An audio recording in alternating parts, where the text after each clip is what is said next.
រឿងភូមិអត់មនុស្សនៅក្នុងខេត្តពោធិ៍សាត់មានតំបន់ព្រៃមួយកន្លែងដែលត្រូវបានគេបោះបង់ចោលជាច្រើនឆ្នាំមកហើយអ្នកស្រុកនៅក្បែរនោះតែងតែហៅទីនោះថាភូមិអត់មនុស្សតាមរឿងរ៉ាវតៗគ្នាកាលពី30ឆ្នាំមុនភូមិនេះធ្លាប់មានមនុស្សរស់នៅអ៊ូអរប៉ុន្តែក្នុងរយៈពេលតែមួយយប់អ្នកភូមិទាំងអស់បានបាត់ខ្លួនដោយគ្មានដានសល់តែផ្ទះឈើចាស់ៗរលួយបាក់បែកនិងស្ងាត់ជ្រងំស៊ីឡានិងធីរ៉ាគឺជាយុវជន2នាក់ដែលចូលចិត្តដើរព្រៃនិងបោះជំរំ camping ដោយសារតែចង់សាកល្បងភាពក្លាហាននិងចង់ដឹងពីការពិតនៃភូមិអត់មនុស្សនេះពួកគេបានសម្រេចចិត្តធ្វើដំណើរចូលទៅក្នុងព្រៃនោះតាំងព្រលប់ទោះបីជាមានការខាត់ខាំងពីចាស់ទុំនៅក្នុងតំបន់ក៏ដោយពួកគេបានដើរកាត់ព្រៃយ៉ាងជ្រៅរហូតដល់ម៉ោងប្រហែល7យប់ទើបបានមកដល់ច្រកចូលភូមិបុរាណនោះបរិយាកាសនៅទីនោះស្ងាត់ជ្រងំគ្មានសូម្បីតែសំឡេងសត្វល្អិតយំមានតែអបពណ៌សក្រាស់ខ្មុកក្របដណ្ដប់ពេញផ្លូវដើរដោយសារមេឃងងឹតខ្លាំងនិងចាប់ផ្ដើមមានភ្លៀងធ្លាក់រលឹមសេឡានិងធីរ៉ាបាននាំគ្នាដើរចូលទៅជ្រកក្នុងផ្ទះឈើធំមួយដែលមើលទៅនៅរឹងមាំជាងគេពួកគេបានរៀបចំកន្លែងដេកនិងបង្កាត់ចង្ក្រានហ្គាសតូចមួយដើម្បីធ្វើម្ហូបម៉ោង10យប់ភ្លៀងចាប់ផ្ដើមធ្លាក់ខ្លាំងទៅរំពេចនោះធីរ៉ាបានឮសំឡេងអ្វីម្យ៉ាងចេញពីខាងក្រៅផ្ទះវាជាសំឡេងគោះគោទះស្គរនិងសំឡេងមនុស្សសើចក្អាកក្អាយហាក់ដូចជាកំពុងមានពិធីបុណ្យអ្វីមួយពួកគេទាំងពីរនាក់ភ្ញាក់អោលយ៉ាងខ្លាំងក៏លួចបើកបង្អួចឈើចាស់ៗមើលទៅខាងក្រោយអ្វីដែលពួកគេបានឃើញធ្វើឲ្យពួកគេសឹងតែលេងដកដង្ហើមភូមិដែលធ្លាប់តែស្ងាត់ជ្រងំកាលពីក្បាលប្រលប់ពេលនេះមានភ្លើងគោមពណ៌ក្រហមភ្លឺប្រងព្រាតហើយមានមនុស្សរាប់សិបនាក់ស្លៀកពាក់បុរាណសក់វែងកំពុងដើររែងរាំជុំវិញភ្នក់ភ្លើងដ៏ធំមួយប៉ុន្តែពេលដែលសេឡាពិនិត្យមើលឲ្យច្បាស់គេឃើញថាមនុស្សទាំងនោះមិនមានស្រមោលឡើយហើយជើងរបស់ពួកគេមិនប៉ះដីទេ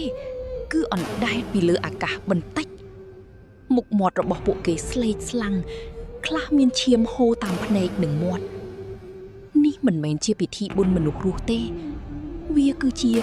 ពិធីជប់លៀងរបស់ពួកវិញ្ញាណខ្មោច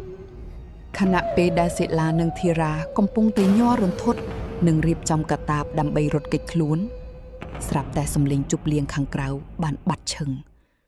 គ្រប់យ៉ាងប្រែជាស្ងាត់គួរឲ្យខ្លាចតុបសំឡេងដើរឡើងជណ្ដើរផ្ទះយឺតបន្លឺឡើងទ្វារផ្ទះឈើដែលបិទជិតស្រាប់តែរបើកឡើងដោយខ្លួនឯងខ្យល់ត្រជាក់ស្រឹបបក់ចូលមកបាញ់ចំចង្ក្រានហ្គាសឲ្យរលត់ងងឹតស្លុបក្នុងភាពងងឹតនោះមានស្រីចំណាស់ម្នាក់ស្លៀកពាក់ខ្មៅមុខជ្រីវជ្រួញនិងមានភ្នែកឡើងបាយពណ៌សក្បុសឈរនៅមាត់ទ្វារគាត់បានហុចចានមួយដែលពោពេញទៅដោយដង្កូវនិងភក់ជ្រាំមកឲ្យពួកគេ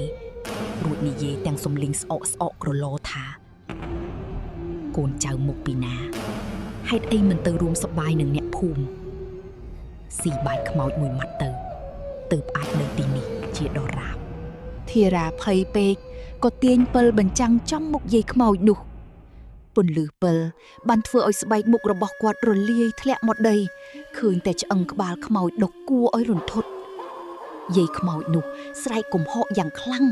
រួចលូកដៃដែលមានក្រចកខ្មៅវែងសំដៅមកចាប់ក្បាលធីរ៉ារត់សេឡាស្រែកពេញទំហឹងរួចទាញដៃធីរ៉ាលោតចេញតាមបង្អួចផ្ទះចុះមកដីភក់ខាងក្រោមពួកវិញ្ញាណខ្មោចរាប់សិបនាក់ដែលនៅខាងក្រៅពេលឃើញយុវជនទាំងពីរក៏ឈប់រាំរួចងាកមកសម្លឹងមើលពួកគេដោយខ្សែភ្នែកខឹងសម្បាពួកវាបានហោះលូនដេញតាមសេឡានិងធីរ៉ាយ៉ាងគំហុកសេឡានិងធីរ៉ារត់កាត់ភក់កាត់បន្លាព្រៃទាំងយប់ងងឹតពួកគេឮសំឡេងខ្មោចយំខ្មោចសោចនិងសំឡេងហៅឈ្មោះពួកគេពីក្រោយខ្នងជានិច្ចសេឡាធីរ៉ានៅជាមួយពួកយើងមកចាស់ទុំតែងតែដាស់តឿនថាបើដើរព្រៃយប់ជ្រៅហើយមានគេហៅឈ្មោះហាមងាកក្រោយដាច់ខាតពួកគេទាំងពីរខំមាត់រត់ទៅមុខត្រង់ រហូតដល់ចំពុកជើងដួលបោកនឹងគល់ឈើធំមួយហើយសន្លប់បាត់ស្មារតីទាំងពីរនាក់ទៅព្រឹកឡើងពន្លឺព្រះអាទិត្យបានចាំងចំភ្នែកសេឡា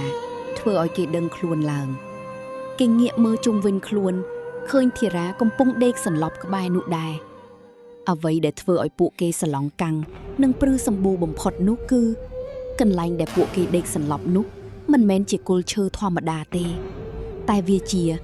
ដំបូកខ្មោចដ៏ធំមួយដែលមានក្អមបុរាណនិងបំណែកឆ្អឹងមនុស្សកប់នៅទីនោះ